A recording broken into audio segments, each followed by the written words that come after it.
এই মুসা দুনিয়াতে থাকার সময় করেছিলেন প্রার্থনা, আমার ইচ্ছা পূরণ করো আছে সাইরা বানাবো।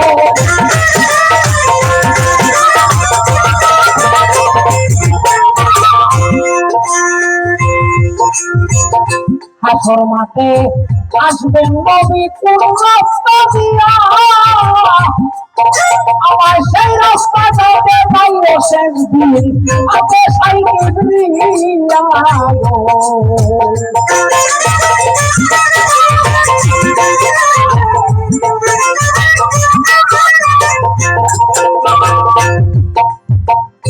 মুসা আলাইহিস সালাম হাসর ফিল্ডে হুজুরের আগে যে ব্যক্তিকে নবীজি গিয়ে দেখবেন, আল্লাহ পাকের একটি আরশের পায়ার মধ্যে ধরে বসে আছেন, এই ব্যক্তির নাম হযরত মুসা কালিমুল্লাহ। ছোট ছোট বলো, হযরত মুসা কালিমুল্লাহ দুনিয়াতে থাকতে আল্লাহর কাছে প্রার্থনা করেছিলেন, ইয়া আল্লাহ, তুমি যেদিন হাসরের জমিন কায়েম করবে, তুমি আমাকে জানিয়েছো যার জন্য আমি মুসাকে সৃষ্টি করেছ, তিনি হচ্ছেন সর্বশ্রেষ্ঠ নবী। তাকে যদি সৃষ্টি না করতে আমি মুসাকেও সৃষ্টি করতে না। তিনি হাসরের ফিল্ডে উপস্থিত হবেন, তিনি সকলকে শাফাআত করবেন। এই নবীর শাফায়াত ব্যতীত কেউ জান্নাতে যেতে পারবে না।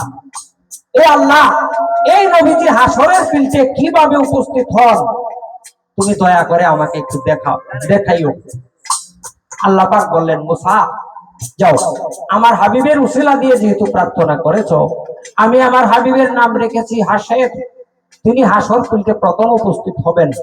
তথাপি তুমি যেহেতু দেখতে চেয়েছো আমি তোমাকে দেখাবো, কিন্তু কেবলমাত্র আমার হাবিবের আগে যে তুমি হাসর ফিল্ডে থাকবে এটা আমার হাবিবে জানবে, আর আমি জানবো, আর কেউ জানবে না। সকল হাসরবাসী দেখবে এবং জানবে সর্বপ্রথম আমার বন্ধু, সর্বপ্রথম আমার বন্ধুই হাসর ফিল্ডে উপস্থিত। ভাই জিজ্ঞাসা করেছিলেন যে হুজুর যদি হাসর ফিল্ডে প্রথম উপস্থিতকারী হন, তাহলে নবীজি গিয়ে যে ব্যক্তিকে দেখবেন এই ব্যক্তি তো প্রথম হয়ে গেল। ভাই, এই ব্যক্তি প্রথম হয়েছে সত্য, কিন্তু তার ইচ্ছাটা, তার প্রার্থনাটা ছিল নবীর প্রেমে পাগল হইয়া তিনি হাসর ফিল্ডে কিভাবে আসেন এটা দেখার ইচ্ছা ছিল। যার জন্য আল্লাহ পাক রব্বুল আলামিন তার মনোবাঞ্ছা পূর্ণ করতে গিয়া তাকে হাসরের ফিল্ডে উপস্থিত করাবেন বটে, কিন্তু নবীজি আর আল্লাহ ছাড়া আর কোনো হাসরবাসী এটা জানতে না। সকলেই দেখতে পাবে নবীজি সর্বপ্রথম উপস্থিত হয়েছে। এই ব্যক্তিকে, ওনার নাম মুসা কালিমুল্লাহ। তিনি যে আরশের পায়ার মধ্যে আঞ্জা দিয়ে ধরে রাখবেন, কেন এটা ধরে রাখবেন যে পায়ার মধ্যে, এই পায়াটা থেকে রুবুদিয়াতের যে নহর, রুবুদিয়াতের যে দরিয়া, সেই দরিয়া জারি হয়েছে। এখান থেকে একটা নূরের ঝলক জারি হবে, যে নূরের ঝলক ধরে ফেরেশতা জিবরাইল নবীজিকে খুঁজে বার করবে এবং এই নূরের জ্যোতি ধরে হুজুর হাসর ফিল্ডে উপস্থিত হবে। এই কারণে আল্লাহ পাকের নির্দেশে তিনি এই আরশের পায়ার মধ্যে ধরে রাখবেন, কেন হুজুর যখন হাসর ফিল্ডে উপস্থিত হন তখন যেন দেখতে পায়। ধন্যবাদ।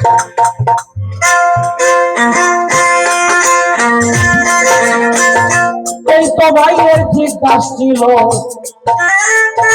ইহার বেশি নয়। এইবার আমার আরেক কথা জিজ্ঞাসা করতে হয়। আমরা শুনলাম যে 6 বার কিয়ামত প্রলয় হওয়ার পরে আরেকটি প্রলয় হবে, সেটা বৃহৎ প্রলয়। এই বাসি ভাই, এই যে বৃহৎ প্রলয়, এই প্রলয়ে যে আল্লাহ পাক শুধু পৃথিবী ধ্বংস করবেন তা নয়, 7 আসমান, 7 জমিন, ফেরেশতা, চন্দ্র, সূর্য, সিংহা, রুটি, যা কিছু আছে সবকিছু ধ্বংস হয়ে যাবে। কিন্তু দলিলের মধ্যে আছে, নবীজি বলেছেন যে আল্লাহ পাক রব্বুল আলামিন এই দুনিয়াকে ততক্ষণ পর্যন্ত কিয়ামত করবেন না যতক্ষণ পর্যন্ত একজন ঈমানদার ব্যক্তি দুনিয়াতে থাকবে। এবং ইহাও আছে যে আল্লাহ পাক এই পৃথিবীকে যখন ধ্বংস করে দিবেন তখন এই পৃথিবীতে আর কোনো ইমানদার ব্যক্তি থাকবে না। আচ্ছা, পৃথিবীতে ইমানদার ব্যক্তি না থাকার কারণে পৃথিবীকে আল্লাহ পাক ধ্বংস করে দিবেন, এতে আমার কোনো আপত্তি নাই। কিন্তু আল্লাহ পাক যখন বৃহৎ প্রলয় ঘটাবেন তখন শুধু পৃথিবী ধ্বংস হবে না, আল্লাহর যত সৃষ্টি আছে সব সৃষ্টি তিনি ধ্বংস করে ফেলবেন।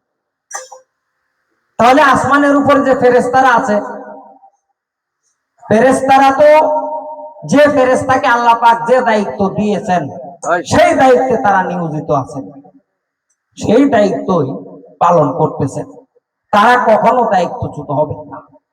আমি জানতে চাই, ঈমান হারা হওয়ার কারণে পৃথিবীকে ধ্বংস করে দেওয়ার কথা, তাহলে আল্লাহ পাক সকল কিছু যে ধ্বংস করবেন, আমাদের আসমানের উপরে আরো 6টি আসমান আছে, এই 6টি আসমানের মধ্যে ফেরেশতাকুল রয়েছেন, নবীরা আছেন, দলিলের মধ্যে আছে। আপনি জবাব করবেন, আমি জানতে চাই, আল্লাহ পাক যখন সবকিছু ধ্বংস করে দিবেন তখন কি মানুষ সহ ফেরেশতা সহ সকলেই বেঈমান হয়ে যাবে নাকি?